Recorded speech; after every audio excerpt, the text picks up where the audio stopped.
Hello friends, my name is doctor Kumar Rohit और मैं एक यूरोलॉजिस्ट हूँ।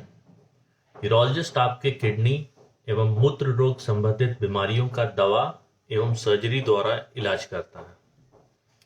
आज हम कुछ कॉमन यूरोलॉजिकल प्रॉब्लम को डिस्कस करेंगे, स्पेशली प्रोस्टेट, किडनी के स्टोन और अन्य बीमारियां जैसे bladder cancer, over active bladder इत्यादि।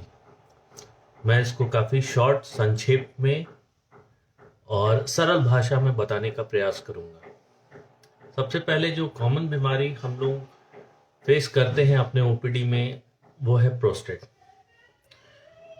मैं ये बताना चाहूँगा आप लोगों को कि प्रोस्टेट इटसेल्फ एक बीमारी नहीं है।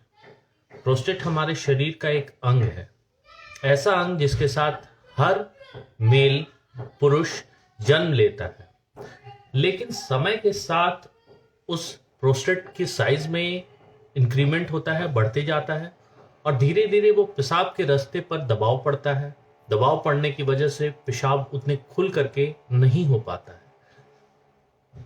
इस वजह से अमूमन ये प्रॉब्लम हम लोग फेस करते हैं 60 इयर्स के बाद। उससे पहले ये बीमारी होती नहीं है या बहुत ही रेयर होती है। अब प्रोस्टेट इटसेल्फ कोई डिजीज नहीं है, लेकिन ये एक डिजीज कॉम्प्लेक्स जरूर है। डिजीज कॉम्प्लेक्स मतलब ये बीमारी शुरू तो होती है प्रोस्टेट से, पर वहां लिमिटेड नहीं रहती है। मतलब सबसे पहले ये प्रोस्टेट के साइज में इंक्रीमेंट होगा, पेशाब रास्ते में दबाव पड़ेगा, पेशाब ठीक से उतरेगा नहीं। उसके बाद ये सबसे पहले पेशाब की थैली को खराब करना शुरू करेगा, क्योंकि मरीज अत्यधिक जोर लगा करके पेशाब उतारने की कोशिश करता है। इसकी वजह से थैली धीरे धीरे खराब होनी शुरू हो जाती है। फिर इसका दुष्प्रभाव पड़ता है किडनियों पर, और एक बार बीमारी अगर किडनी तक पहुंच जाए तो ये बहुत ही दुखदाई होता है मरीज के लिए, क्योंकि वो एक इरिवर्सिबल स्टेज में चले जाने का डर होता है जब किडनी में परमानेंट डैमेज होने का खतरा हो जाए। अमूमन होता यह है कि मरीज को जल्दी जल्दी पेशाब होना, रात में कई बार उठना, पेशाब का धार कमजोर होना, पेशाब होल्ड करने की, रोकने की क्षमता कम पड़ जाना, ये सारी दिक्कतें होती हैं। और अफसोस की बात है कि हमारे समाज में लोग इसे ओल्ड एज पर डाल देते हैं कि ये तो ओल्ड एज के साथ होना ही है। इसके बाद दिक्कत ये होती है कि जब तक सर्जरी होती है तब तक काफ़ी लेट हो चुका रहता है। तो प्रोस्टेट का इलाज न सिर्फ ज़रूरी है बल्कि सही समय पर हो यह भी उतना ही ज़रूरी है। इसके अलावा जो दूसरी बीमारी है वो है स्टोन की।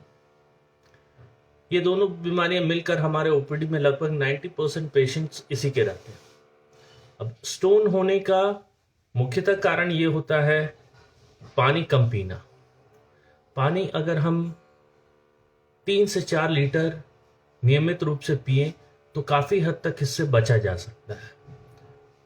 कई लोग ये कहते हैं कि नहीं, पानी तो मैं खूब पीता हूँ फिर भी कैसे हो गया।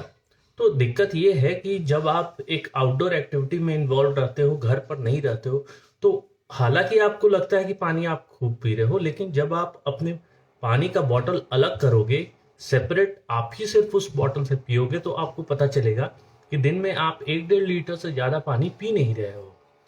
तो हमें इस बात का ध्यान रखना होगा कि अगर हम घर पर नहीं रहते हैं तो भी अपने साथ बॉटल कैरी करें, या फिर पानी किसी भी माध्यम से साफ पानी पीते रहें। दूसरा प्रॉब्लम एक ये भी है कि हम जिसे कहते हैं हार्ड वाटर, तो हमारे यहाँ कुछ एरिया ऐसे हैं जैसे समस्तीपुर वगैरह का इलाका, जहाँ पर पानी जो है वो हार्ड वाटर होता है, मतलब उसमें मिनरल्स का मात्रा बहुत ज़्यादा रहता है। इस तरह का पानी किडनी हमारा चूंकि रक्त को छानने का कोशिश करता है, प्रयास करता है, और इसी क्रम में ये मिनरल्स वहाँ डिपॉजिट होते जाते हैं। तो एक ये फैक्टर भी रहता है। इसके अलावा मूलतः एक बार किडनी का स्टोन या यूरेट्रिक स्टोन हो जाए तो फिर मरीज को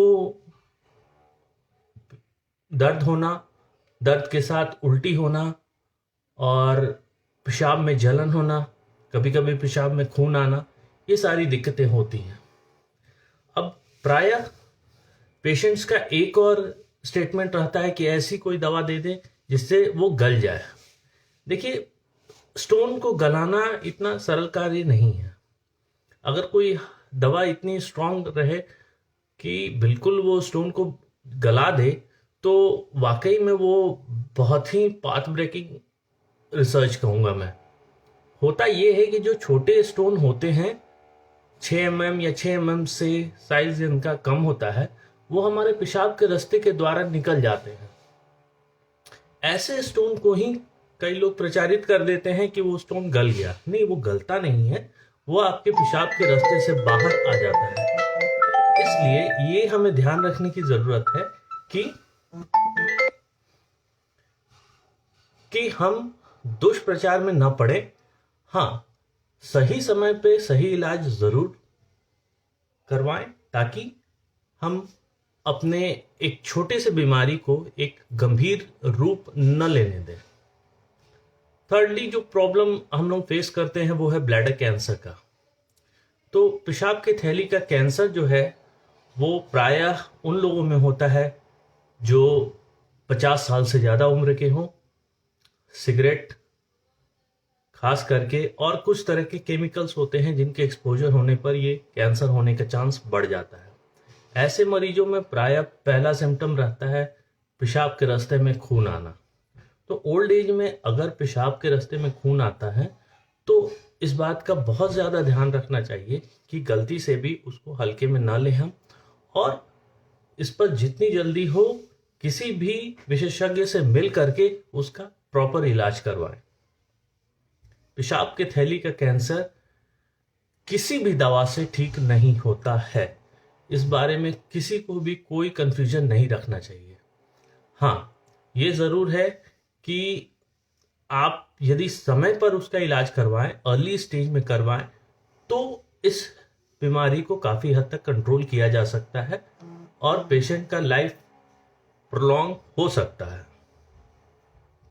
इसके अलावा एक और बीमारी जिसको मैं जिक्र करना चाहूँगा वो है ओवर एक्टिव ब्लैडर, जिसे अतिक्रियाशील ब्लैडर भी कहते हैं। इसमें मरीज को बार बार पेशाब होना, कपड़े में पेशाब होना, बिस्तर पर हो जाना, ये सारी दिक्कतें रहती हैं। यह भी बीमारी औरतों में या पुरुषों में, दोनों में हो सकती है, और हमें ये ध्यान रखने की ज़रूरत है कि इस बीमारी को भी लाइलाज न समझा जाए। अगर उचित रूप से लंबा इलाज जरूर चलता है, लेकिन अगर उचित रूप से इलाज किया जाए तो ये बीमारी पूरी तरह से कंट्रोल हो सकती है। इसके अलावा कुछ एक और ऐसी बीमारियां हैं जो इन्फेक्शन से रिलेटेड होते हैं, यूटीआई वगैरह, जो कि यूटीआई हम लोग काफ़ी कॉमनली औरतों में देखते हैं, और इसके कुछ अपने कारण हैं। जैसे औरतों में पेशाब का रास्ता छोटा होता है और वो हमारे मल द्वार के काफ़ी नज़दीक होता है, जिससे कि मल से इन्फेक्शन ट्रांसफ़र हो जाता है मूत्र रास्ते में, और इस वजह से बार बार उन्हें इन्फेक्शन होता है। तो वैसे में सबसे ज़रूरी है प्रॉपर हाइजीन का मेंटेनेंस और प्रॉपर एंटीबायोटिक, प्रॉपर हाइड्रेशन, यानी पानी खूब पीना। आज के लिए मैं इतना ही बोलना चाहूँगा। अगर आपकी कोई प्रश्न हो तो प्लीज़ पोस्ट करें, I will reply. Thank you.